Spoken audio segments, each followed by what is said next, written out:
А во продолжение веќе ме чека Димитар и со нетрпение сака да се вклучи. Се гледа по него дека чекал долго, но имавме многу важен и интересен разговор. Диме па повели ајде прошетајне низ овој убав насад со лешници, ми помогна колегата да видиме каков е родот годинава. Повели. Благодарам, Јована. На вистина гледката овде е прекрасна, од тоа што можеме да го видиме, вистински насади, плантажи, тука со насади од лешници, поконкретно од лески, но според познавачите или оние кои реално работат токму на овие ниви, велат дека сезоната или годината не им била многу наклонета на каков е патот на македонскиот лешник, колку Македонија има потенцијал за подигнување на нови насади, каде завршува македонскиот лешник и по која цена, што е многу важно за сите земјоделци. Ќе ги дознаеме одговорите на сите овие прашања од долгогодишен производител на лешници во Македонија. Добро утро, Сашо Крстевски, еден од најголемите производители на лешник во Македонија. Па ајде веднаш со најглавното, како поминува оваа сезона, имаме ли квалитетен македонски лешник, каде ќе заврши истиот и по кои цени се разбира? Годинава беше многу тешка година за нас земјоделците. Пред се од рана пролет имаше големи мразови, што дрвата доживеа стрес, делот, цветот подизмрзна. Понатака во рана пролет, кога го пушти плодот, имаше град, дел и градот не оштети. Знаеме летово колку беше жешко, дел од топлото сонце оштети дел, така годинава. За разлика од ланската година можеме да кажеме дека 50 до 60% сме со помалку род од ланската година. Лани ако сме береле 3 тона по хектар, година сме тон до тони 300 по хектар, онака во делови од Македонија. А има некаде во делови во Македонија каде што нема воопшто лешник, што имале појаки минусни температури, не наводнувале и така.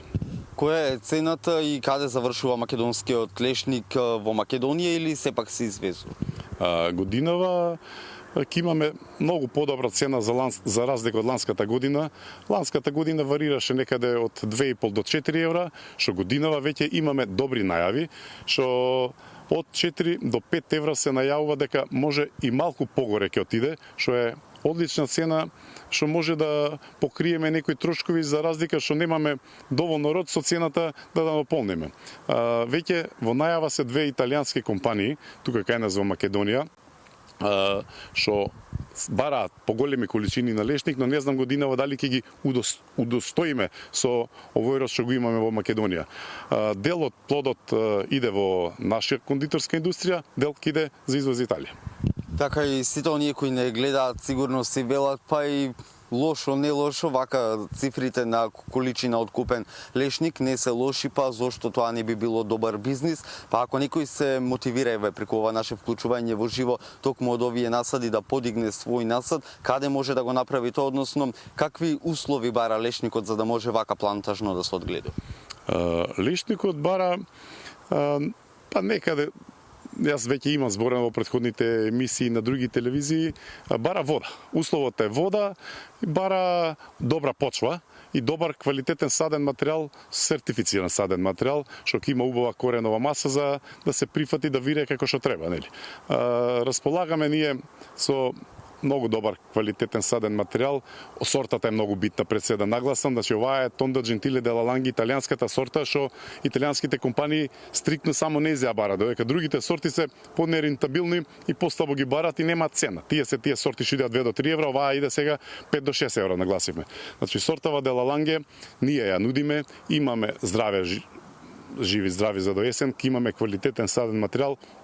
Кој ќе биде заинтересиран, слободно ќе може да не контактира. Нудиме садници со договор за откуп, што сортава на вистина дефицитарна, што имаме голема побрувачка. Така, рековме квалитетна почва, што подразбира тоа каков состав да биде почвата и што е со надморската височина и дали постојано во текот на целата година треба да има пристап до вода или само во тие најтопли пикови од годината како летниот период? Па, надморската височина игра улога. Ние тука сме на 350 метри во Скопје, што од 300 метри веќе нагоре лешникот сака надморска висина некаде до 1100 метри. Идеална. Почвата сака многу добра пеха. Почва од 5,5 некаде до 7,5 пехата. Ако во тој случај не е таа пеха, се нивелира почвата, нели имаме арски ѓубрива, имаме вештачки ѓубрива што може да се изнивелира за правилно да напреднува садниот материјал. А водата треба да е достапна во тек на цела година. Од засадување, ако немаме есеноска дождови и снегови, ќе мораме во насадот засаден да ставиме вода и од рана пролет тргнуваме со наводнување. Едно стебло во младите насади што ќе се засадат 30 до 50 литра неделно би сакало вода, додека по големите насади, како овој од ДКШ, би сакал некаде на 3 до 4 дена кога ќе исполнува јатката 50 до 100 литра по стебло преме муабе. Ако ја нема таа количина на вода, луѓето што планира да садат, нека не садат, нели? Сака навистина сака вода, да не се лажеме.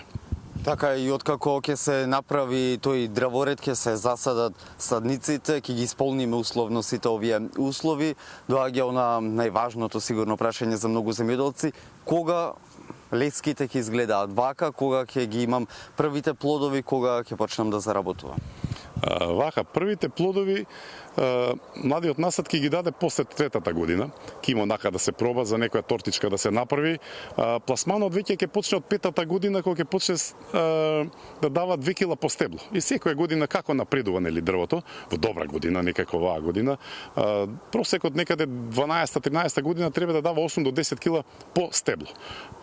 Спрема математиката годинашнава да ја направиме 5 евра по килограм пута 10 кила, тоа е, мислам, нели, еден добар фамилиарен бизнис, ако некој се одлучи ова да го работи. И сето тоа примамливо звучи како започнување нов бизнис, но сигурно има и многу работа за се да изгледа вака како во аптека, што велиме, се да е подредено, се чисто педан. Приметуваат, значи овдека навистина е вложено труд, работа, многу работна снага, што веќе ја немаме, и тоа да нагласиме многу тешко излегуваме на крај со работна сила. Нема веќе, младите не сака да работат, ние колку можеме се трудиме, така да тоа е. Рековме годинава условите не беа некако многу наклонети за оние повеќе годишни насади кои функционираат, но со подигнувањето на нови насади, кога е идеално време да се направи тоа, да се подготви почвата, да се засадат садниците, за тие да се зафатат, да бидат успешни и за неколку години веќе да гледаме вакви прекрасни плантажи? Почнува припремата сега. Идеален момент за припрема доаѓа нели оно длабоко риголовање што го викаме ние, да се изоре сега, што подлабоко 50-60 сантими некаде да се спушти плугот. Таму некаде ноември месец се сади, до тогаш почвата ќе одмори малку, така се вели тоа, нели? Ноември месец се прават дупките, расадот ќе стаса до тогаш, вегетацијата ќе заврши, ќе почне да го спремаме и идеално време за садење од 15 ноември до крај на февруари, некаде почеток на март.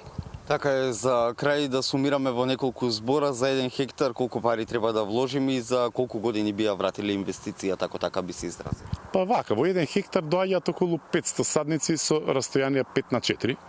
Еден садник, цената на садникот е околу 200 денари комплет, нели со комплетна документација сертифициран. Тоа се околу 100.000 денари садниците. Системот околу 500 евра, околу 3000 евра имаме за старт инвестиција. Инвестицијата некаде после 5-6 година би требало да се извади со, ако веќе почињаме, нели, онака правилно ги одгледуваме со 2 кила, 3 кила да почне род да дава пута математиката, од 5-6 година би требало веќе да се извади, али ќе има работа, ќе биде тешко. Значи ние овдека кај нас во Македонија не се засадени парцелите, сите сакаат брзи пари. Кај лешникот нема брзи пари. Ке сака 5-6 до 7 години инвестиција, работа, па потоа ќе биде собирање на кајмакот. Благодарам, Саше, за тоа што не удостои вака рано наутро да бидеме дел од твојот бизнис, ке речеме, па да го пренесеме до сите оние кои се заинтересирани или можеби размислуваат токму за нов начин на заработка. Ви благодарам, во секој време сте добре дојдени. Почитувани, како што слушнавме, приносите од лешник можат да бидат доста високи, но од друга страна има и многу работа и е потребно многу труд, така да ако некој размислува за ваков бизнис, треба да ги земе сите аспекти за да може сето тоа да изгледа вака љубаво, но од друга страна да носи и прилив што му е важно на секој земјоделец. Колеги, ова би било се доколку немате дополнителни прашања. Да. Диме, нема без мака ниту работа, а ниту пари, а и ниту добар производ како што се овие лешници позе тебе. Ти благодариме за твоето јавување. Така е, на Диме ја му велам лешник, ќе береш лешници, вели лешник не се бере, лешник се собира. Така научив нешто. Која е разликата? Да знаеш, Добро. па треба да падне на земја па да се собере, а не Добро, да береш. така е, се согласувам. Сега и јас.